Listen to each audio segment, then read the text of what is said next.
Teman-teman, perkenalkan nama saya Kezia Oktavio Natamu dari kelas 12 MIPA 5. Di sini saya akan menjelaskan tentang korosi besi. Yang pertama ada pengertian korosi, yang kedua proses korosi, yang ketiga faktor penyebab korosi, yang keempat cara mencegah korosi, dan yang kelima kesimpulan. Pengertian korosi. Korosi adalah kerusakan atau degradasi logam akibat reaksi redoks antara suatu logam dengan berbagai zat di lingkungannya yang menghasilkan senyawa-senyawa yang tidak dikehendaki. Dalam bahasa sehari-hari, korosi disebut perkaratan. Contoh korosi yang paling lazim adalah perkaratan besi. Proses korosi, logam mengalami oksidasi, sedangkan oksigen atau udara mengalami reduksi. Karat logam umumnya adalah berupa oksida atau karbonat. Rumus kimia karat besi adalah Fe2O3NH2O, suatu zat padat berwarna coklat merah. Peristiwa korosi merupakan proses elektrokimia, yaitu proses atau perubahan atau reaksi kimia yang melibatkan adanya aliran listrik. Bagian dari besi berlaku sebagai kutub negatif, elektroanoda, sementara bagian yang lain sebagai kutub positif, elektroda positif, katoda. Elektron mengalir dari anoda ke katoda sehingga terjadinya peristiwa korosi. Anoda Fe padat menghasilkan Fe2- aquos ditambah 2E, E0 sama dengan plus 0,44 volt. Katoda O2 gas ditambah H2O liquid ditambah 4E menghasilkan 4OH- aquos, E0 sama dengan plus 0,40 volt, atau O2 gas ditambah 4H+ aquos ditambah 4E menghasilkan 2H2O liquid, E0 sama dengan plus 1,23 volt. Yang pertama ion besi kedua yang terbentuk pada anoda, selanjutnya teroksidasi menjadi ion besi ketiga yang kemudian membentuk senyawa oksida terhidrasi atau karat besi, Fe2O3X-H2O. Yang kedua, korosi melibatkan adanya gas oksigen dan air. Yang ketiga, korosi pada besi ternyata dipercepat oleh beberapa faktor seperti tingkat kesamaan, kontak dengan elektrolit, kontak dengan pengotor, kontak dengan logam lain yang kurang aktif, logam nikel, timah, tembaga, serta keadaan logam besi itu sendiri, kerapatan atau kasar halusnya permukiman. Yang keempat, korosi serangan yang merusak logam karena logam bereaksi secara kimia atau elektrokimia dengan lingkungan. Yang kelima, korosi kebalikan dari proses ekstraksi dari biji mineralnya. Yang keenam, contohnya biji mineral logam besi di alam bebas ada dalam bentuk senyawa besi oksida atau besi sulfida. Setelah diekstraksi dan diolah akan dihasilkan besi yang digunakan untuk pembuatan baja atau baja paduan.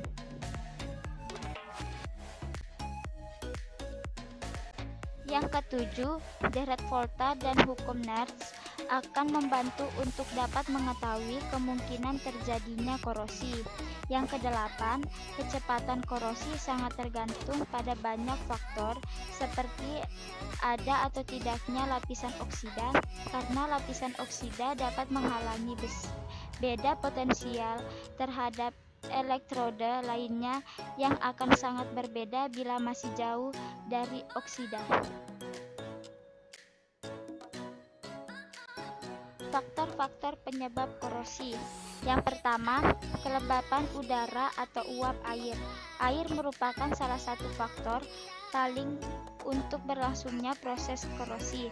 Udara yang banyak mengandung uap air atau lembab akan mempercepat berlangsungnya proses korosi. Yang kedua, adanya oksigen. Udara yang banyak mengandung gas oksigen akan menyebabkan terjadinya korosi. Yang ketiga, larutan garam, elektrolit, asam atau garam, media yang baik untuk melangsungkan transfer muatan. Hal ini mengakibatkan elektron lebih mudah untuk dapat diikat oleh oksigen di udara.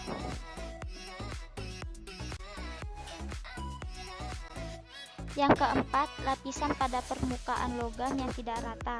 Permukaan logam yang tidak rata memudahkan terjadinya kutub-kutub muatan yang akhirnya akan berperan sebagai anode dan katode.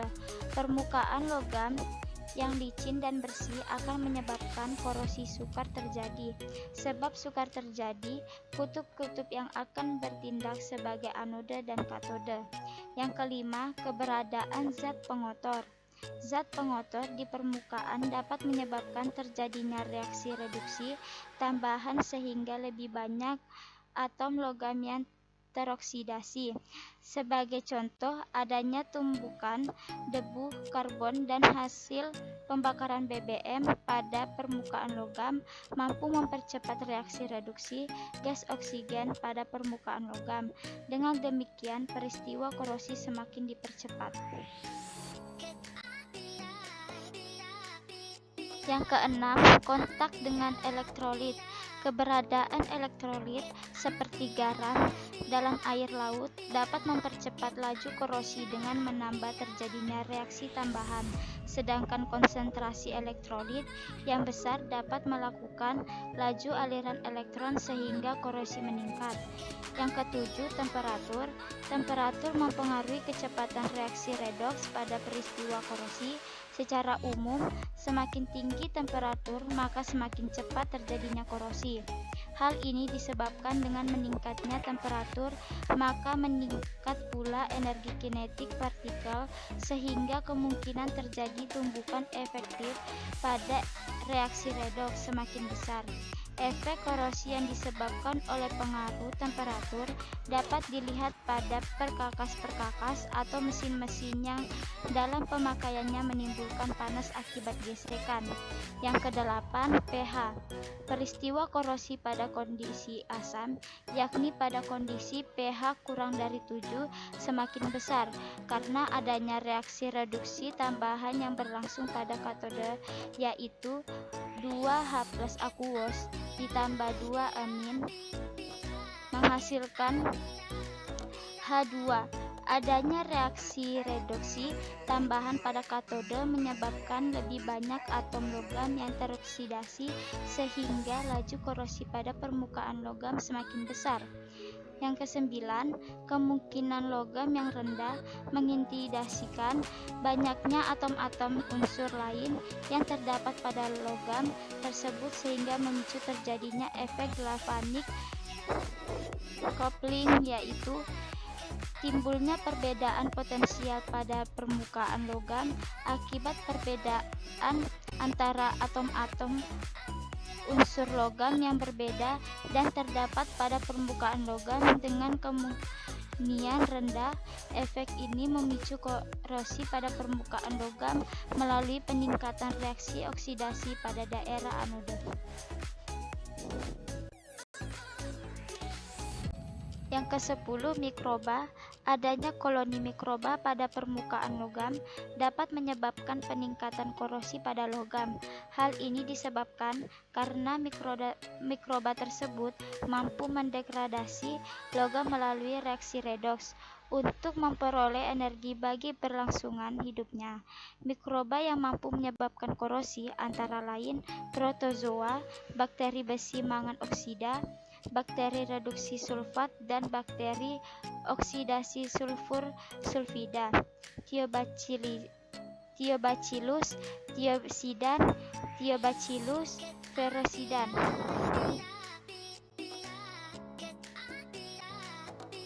Cara mencegah atau menghambat korosi. Yang pertama, mencegah kontak dengan oksigen atau air.